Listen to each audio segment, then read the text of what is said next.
Welcome, everyone. We are the women from IBPIR. Today, we're going to be speaking about the Yeti or Sasquatch or Bigfoot or whatever you'd like to call him. I don't know about you, but I've been seeing a lot more reports on X and other social media. And I've seen a lot more UFO stuff lately, too. So I don't know if the two are going together. But I did some research on when the first sighting was. Has anybody else done that? I remember. That was all you. I remember back in the 70s. You remember when they had those yellow books, the geographic books or something or other, and they mentioned about the Yeti and the abominable snow. You know what they called Bigfoot and everything else. And the first sighting that I remember was back in the 1800s, but I can't see that being possible considering cameras weren't really around, but it was documented. Yeah, that's what I got too. It was 1884, but then they said some people claim they were already seen in the 16th century by the Native Americans first. So it's a little confusing when the first one actually happened.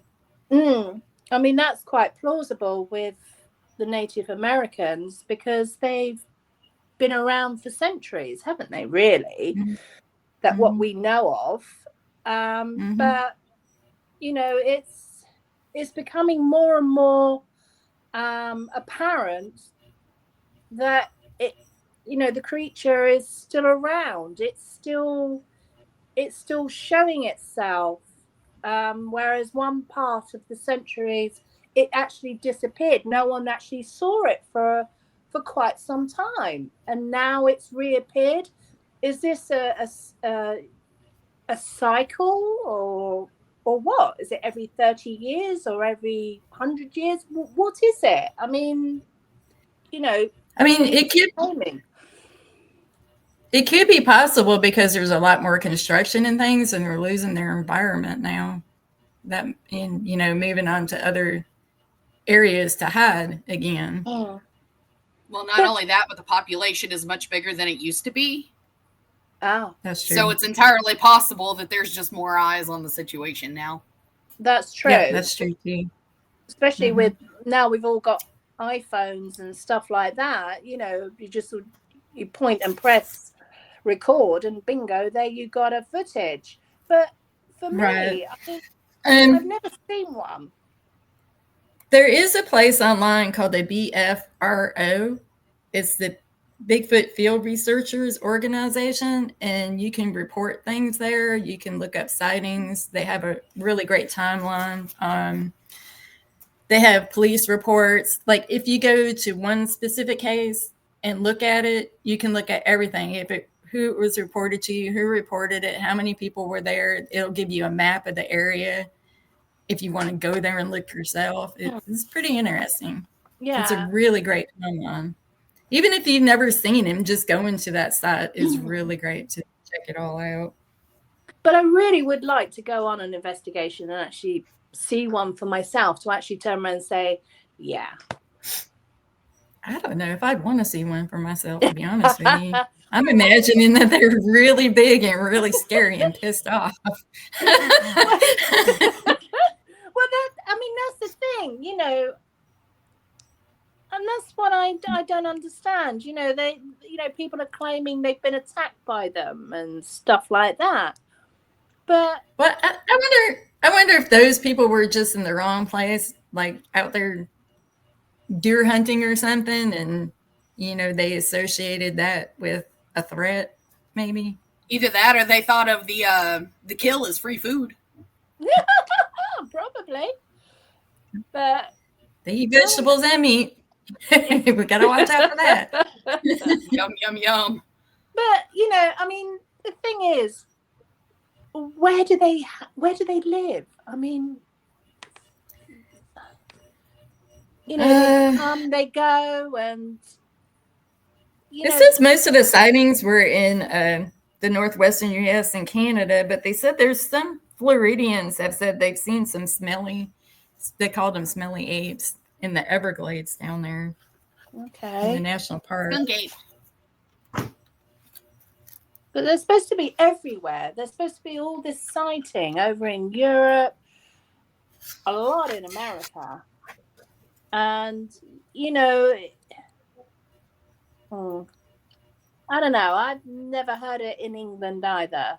So, unless they Well, popped over. the original one from prehistoric days was in Southeast Asia. So I don't know if they're actually related to each other or not, because that one went extinct 300,000 years ago. So I don't know if it's even possible, but that was the biggest ape-like figure. It was called the Blackie. Because they've got different names for them, haven't they? Is that to do with different territory or what? Different It's region. Gigantopithecus is the actual name of it, which I have a really hard time saying.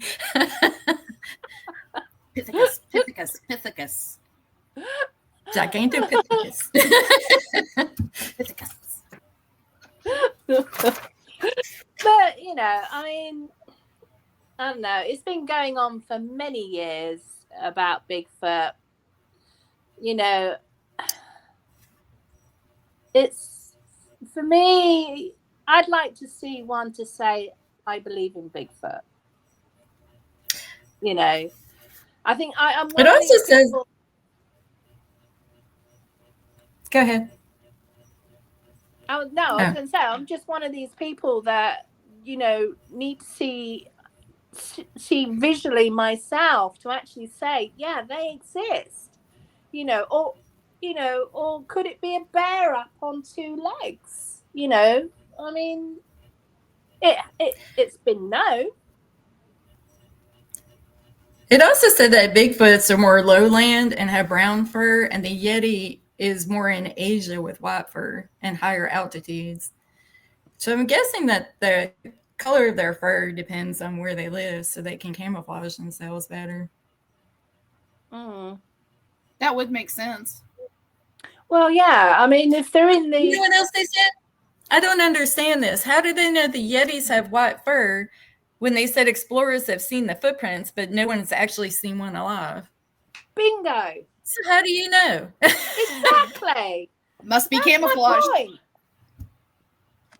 But how do you give a name to something you've never seen before? I guess it's the ghost of the Bigfoot world. We're going on a paranormal Yeti hunt. Oh boy. Okay, so now we need to figure out if we need to take actual ghost hunting equipment for that, or if we need to bust out some translators. Oh yeah, that's another thing. Does it speak? We definitely need to take a gun and some bug spray. Oh boy. Good. Oh, this is going to be a fun hunt. But, you know, I mean, yeah, I mean, I don't know. I mean, come on, guys. It's, you know. Did anyone ever see what happened to the fur samples that they actually found? No. I heard that they gathered fur samples, but I never heard what the results were of it. Oh, who did this? Who did this? A few years ago. I just never heard anything after they debuted it.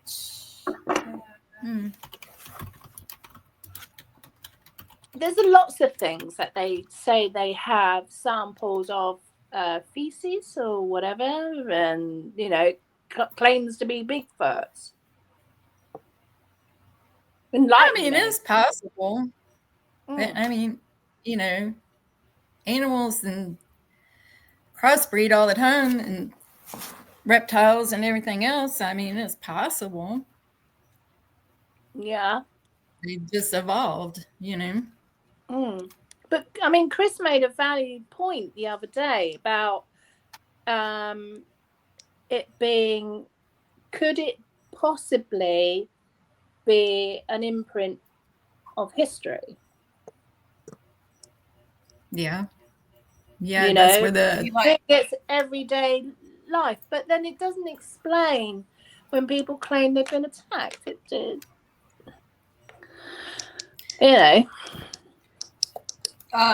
Over here in the chat, I posted the link to one of the first samples that was collected. They never posted the results. Got it. And then there's probably several more. Okay. Oh yeah.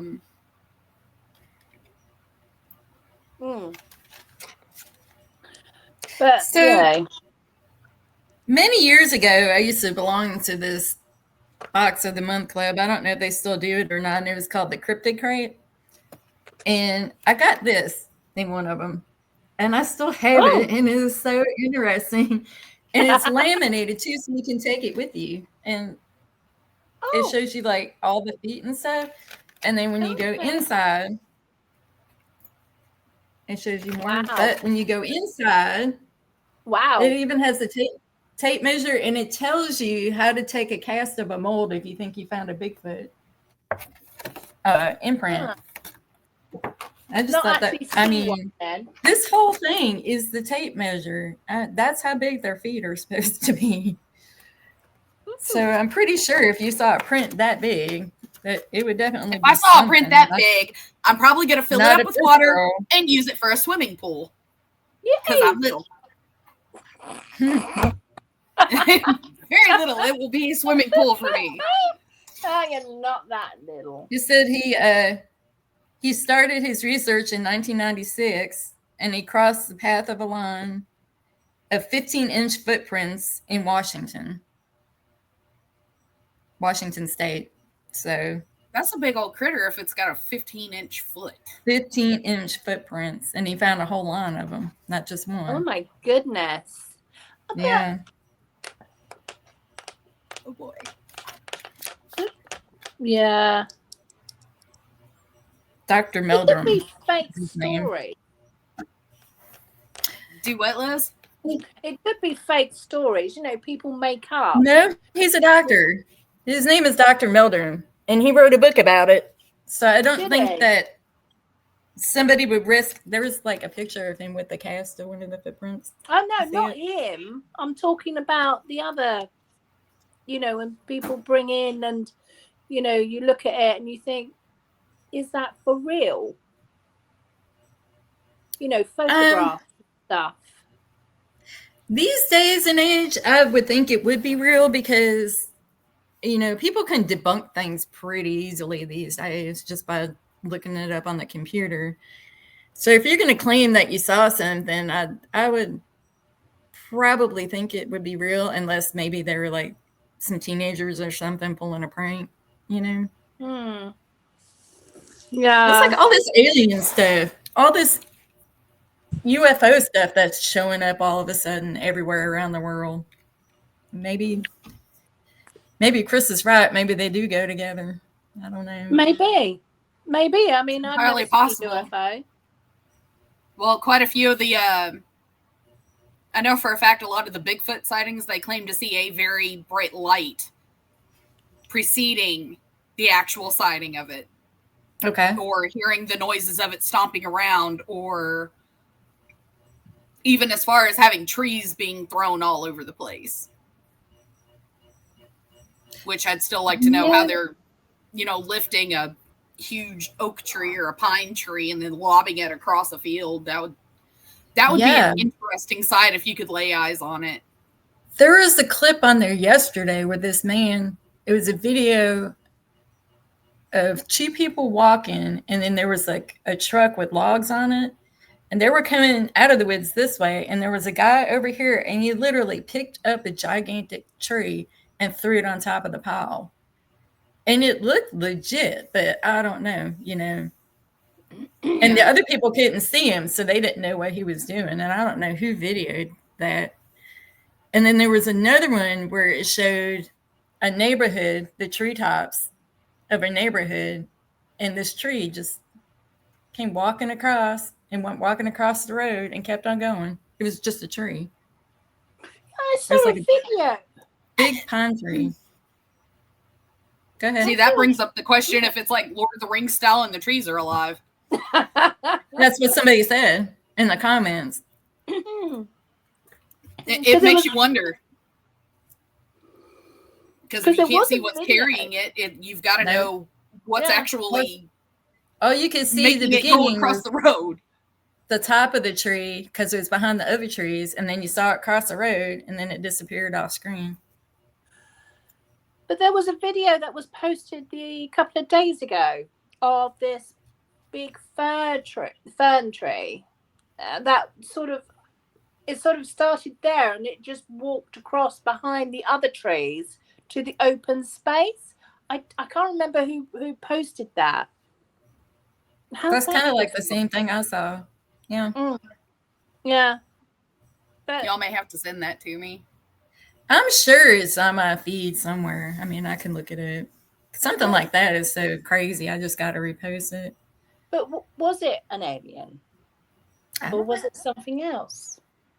I don't know. Maybe Bigfoot There's was a trying lot to hide of behind weird the tree. stuff going on. Yeah, disguise. Yeah, there's a lot of weird stuff going on. And it's like electronics. Do you know what? I don't know what's going on, but electronics are starting to play up. It's not because of their age or anything else. Just all of a sudden, it will play up. And then it will shut itself down, and then it will reboot itself, and then shut itself down. And today, I don't know, is there something electronic? We were on here talking. We were on here talking last week, and I could barely hear. I could barely hear y'all, and I got popped out of the room like 4 times for no reason. Yeah. It wasn't even raining last week when that happened. But there's something. I mean, we had some fun stuff going on down here, but there wasn't anything in your area. Yeah. There was no reason for it to do that, but it kept doing it. I mean, it's like, the electric going and stuff like that. No fuses have popped. Everyone else has got electric, but you don't. There is something, I don't know, something weird going on. Well, when I got that story that I was kind of talking about earlier, because this has nothing to do with Bigfoot, but when I got that story yesterday, I was trying to post something back to that person so they could send it to us, and it would not let it go through. I tried 4 times and it wouldn't let it go through, so I finally just screenshotted my response and sent that up to the post to get it to go through. Yeah, it just wouldn't do it. It was like, no, you're not talking to this person about this case. You're not talking to this person about this case. I'm like, yes, I am. One way or another, I am. There's also been a lot of solar activity that's interfered with things. Oh, that's right. You said that yesterday. Yeah, when the flares pop off or we have a big geomagnetic storm, it has a tendency for severe signal interference. Tell Elizabeth about that, because that was just you and I talking. Oh yeah. Solar flares pop off and they release an EMP. Now, whether it only goes as far as exciting the atmosphere of the Earth, or if it goes below the atmosphere and actually disrupts anything that's electrical and plugged up, depends on the strength of the storm. And it can take anywhere from a few hours for it to hit because of the distance between the Earth and the sun, or it could, depending on the strength of it, it could happen almost immediately. Wow. So a lot. It's been pretty busy lately on the sun, and we've had a G4 storm. We had a G2 storm. If I remember the report this morning, there's actually more sunspots coming around. So we may get a lot more of that fun before it's over with. I think like Bigfoot and UFOs and the volcanoes and the sun, and I think all this stuff is connected together somehow. We just got to figure out how to piece it together. Because, I mean, when have you ever heard of a volcano spitting up gold? I mean, come on. That's just cause and effect. Weird. If you get enough in the caldera, you're going to find everything that was suppressed under it from every other eruption. That's interesting. Yeah. Possible. Yeah, absolutely. for sure. But The you Earth know, is Probably a lost very city under there. the Earth itself is a very wondrous marble. Yeah. And very confusing. But it goes through cycles, doesn't it? We had the Ice Age, then we had the Stone Age, and then we had something else. And I'm wondering whether or not it's coming around full circle. I'm wondering whether or not the Earth is going to revert back to prehistoric. It could. I mean, this is planet Earth. I don't question any of its capabilities. I kind of am wondering. Otherwise. That's another thing. They keep saying, we don't know what's under the oceans, or we haven't explored all of the wooded areas in the Amazon and so forth like that. And I'm sitting here going, well, if that's the case, then how do we know that Bigfoot or Yeti or any of the other cryptids we have running around, how do we know those aren't actually completely natural? Exactly. They could have been hiding out the whole time. Yeah. Could it be a diversion of something we're not supposed to see? So they created a diversion so that we all panic and think, whoops, and then go. Or maybe their habitat is just shrinking to the point they decided to wander on out. Well, yeah. That's what they said happened to the original, the Blackies. That's what happened to them, that their habitat just dwindled away, and it ended up making them become extinct because they couldn't adapt. Oh, because Mother Nature, or nature itself, it always finds a way to adapt to its circumstances. Am I right? Even if it means getting rid of a species and starting over on it. Right. Yeah. Yeah. Sorry. My camera keeps moving. It's sort of doing this. You're fine. You're fine. Oh, dear. She's dancing with her camera. Yeah, that's definitely not me. It's definitely the phone deciding that. Yeah. But yeah, I mean, there's so many unanswered questions, and I honestly think in our lifetime we're not going to find the answers. Well, I don't know. We might. I mean, I never thought that being able to see ghosts would be popular, and look at, here we are. Everybody and their cousins into it now. Yeah. Even if they can't see them, they're still into some form of it for entertainment, or they know somebody that knows somebody that has seen them, or something like that. It's like that Tuesday when we were all talking, and I heard a door open and close, and I asked you a question. Did you, before you come in that room, did you open another door and close it? And you said no. So it was it was there on camera. I sent a video yesterday. I've got the REM pod sitting behind me, and if I have to leave the other meeting, or if I have to leave this meeting, I'm going to turn it on, so that way I'll know. Y'all can tell me if the thing goes off while I'm gone. It's really sensitive too. It is really sensitive. I can sit here and record it for you.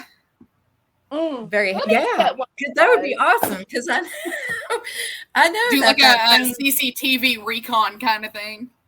I know that it comes in here when I'm in here. I just didn't realize it came in here when I wasn't in here. And what is it doing? It did. It very much did, because the first thing she did was, "Did you hear that?" And I'm like, "I heard it, but I thought it was just her like trying to open the door and then getting distracted by something and then coming back and opening it again." And then I came in and I was like, "What are y'all talking about?"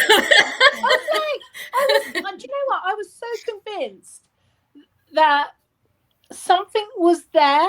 I was convinced. Yeah, it was. And I thought it was, because my house is haunted. Even though it's brand new, it's haunted. There's There's 3 inside and there's 2 outside. And that's why I keep trying to do that research. But I hadn't had time to go back down there and find those files that were missing. But I mean, you were saying, you were Hmm. saying there's one in the hallway, one in your bedroom, and one downstairs. Just one downstairs. Mm-hmm. Yeah. The one downstairs, the dog tries to play with sometimes. So I'm not Oh, as really. a child. Well, I'm not worried about any of them because what are they going to do? But I want to know who they are and why they are, mostly. And why they keep waking me up in the middle of the night. That one really gets on my nerves.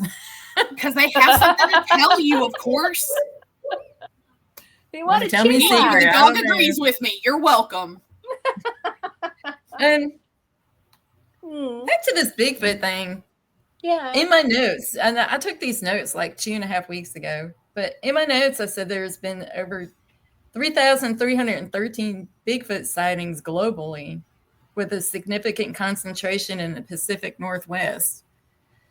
So, yeah, there's a lot of wood to play with in there. That is a totally different climate than the West here. So maybe it's like migrating species of them. That's what I was thinking. Maybe. Liz, was migration. Maybe because of overpopulation, they're trying to move away from. Yeah, because the Northwest in Canada is pretty open wildlife, you know. That might be true. Yeah. But, you know, it's. Might be their form of adaptation. Possibly. Yeah. But I think it would be interesting to actually go to where those sightings are. And that website, that BFRO website, has everything documented on there. It's so interesting. You just look at one case and you're in there for 2 hours reading and looking at everything. And like I said, they have maps. They have maps. They have the road, the addresses, everything, where it's at. Yeah. I mean, it's possible to go. I like it. It's possible. Yeah, me too. It's possible to just go on there and pick a state and pick a town and go from town to town and see if they're connected, or you'd have to do up your own sidebar of the timeline to be able to figure out where they're tracking to.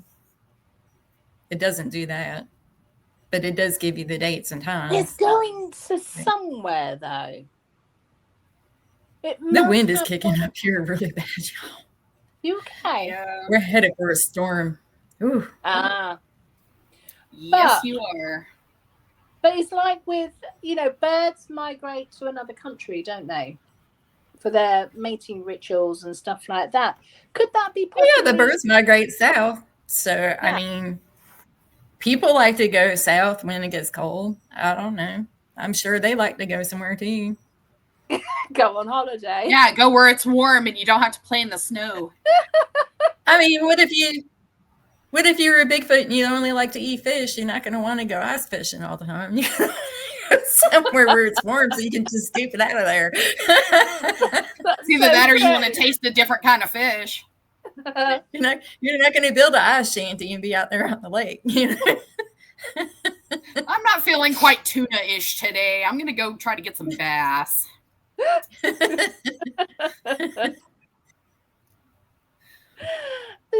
mean, I don't know. I mean, Bigfoot I always imagine it being a vegetarian. They're not. They're not. Mm-mm. I couldn't be a vegetarian if I had bunny rabbits all the way around. No, I need stew for that. They're not. They eat a wide variety of things. Yum, pigeon. Oh dear. I could just imagine. I can tell you what they eat. Sorry? I can tell you what they eat. Hold on. I got that here somewhere too. I wish we had done this weeks ago. It'd be so much easier. See, now we're getting to the good stuff. The dietary requirement for your Let's own see pet how our diet Sasquatch. compares. Yeah. They are believed to be omnivores. They eat plants and animals. Diet likely includes a variety of plants, leaves, berries, roots, and fruits, as well as animal foods like fish, small mammals, and potentially bigger prey like deer or elk. Ooh. So they got to be huge if they're taking down Squirrel an and elk bunny to eat stew, it. I'm telling you. Yeah. Well, it says small mammals and big mammals. Yeah. Rats. Bunnies. It's probably whatever's listen to this available in one. their immediate environment. Oh, yeah. This is what people have actually seen them eating. They've been observed eating leaves, berries, fruits, roots, aquatic plants, fish, clams, squirrels, poultry, deer, elk, and bear. So somebody has walked up on them in the woods, seen them eating a bear. Yum. That's crazy. I wonder if he fought the bear first. I'm sure he did. But then they eat like clams and aquatic plants too. Does that count? So, Does that also include seaweed? That's what I'm thinking, yeah. So they actually sat they eat there sushi. and watched. They eat sushi too. Yum. Did they actually just sit there and watch it eat? Over How else are you going to figure out what you're looking at? Oh, the blackie. What killed them off is that they showed signs of chronic stress and dwindling populations, and then they couldn't adapt, so that led to their demise. I forgot to tell y'all they got stressed out. So apparently, the human beings stressed them out and killed them. And then we wonder how bad it is for our health on, how stress affects us. Yeah. Right? Stress kills, man. Right? Like, I was stressed out about tomorrow. I hadn't heard anything yet, so I guess I'm not going anywhere because I'm not going to get in my car and drive 4 hours and not even know where I'm supposed to be. I talked to her earlier. She's like, "Let me know." She's like, "I haven't heard anything. Let you know later." Okay, sure. So they haven't said for definite then. No, I wasn't really looking forward to that long drive anyway. So, but you're looking forward about the end result. Another time. Yeah. If these storms keep up, I might have to go down there and help with damage control for real. Aww. Well, yeah. I can give these storms are bad. I can give you a little bit of where it is right now, because that is actually what I'm sitting here watching. Yeah. For the if it tears up someplace in Texas and our store comes up for, relief or whatever, I'll just go wherever they tell me I can go. I don't, I'm just here to help. So, and it really makes me feel good to feel, that I've been picked to do it. So that's good. That's good. But yeah, our storms probably won't pop up until later this afternoon. Yeah, ours are just now coming. Yeah, probably going through towards sunset. That's another thing we should try to look into. Do the storms affect where the Yetis stay? That's a good idea. Like if an area gets hit really bad and it starts to flood, or if the weather is really windy or something, do they know they need to leave? No, they've probably got intuition just like any other animal. Well, yeah, because animals can sense anything way before we even do. Survival instinct. Bingo. Absolutely. Because like they do, even cows do that. Cows lay down when the storm's coming. They don't want to have nothing to do with it. Oh, cows. Yeah, that's how you know it's a bad day to go fishing. That's what my grandmother always used to tell me. Oh, the cows are laying down. It's a bad day to go fishing. All right. And they'll all face the same direction too when something happens. Mm-hmm. Yeah. Are we ready to wrap this up, ladies? Yeah. Well, then I guess we will see everyone next time. Yes, with some more weird and wonderful facts and everything else. Bye-bye. Thank you for Bye-bye. watching.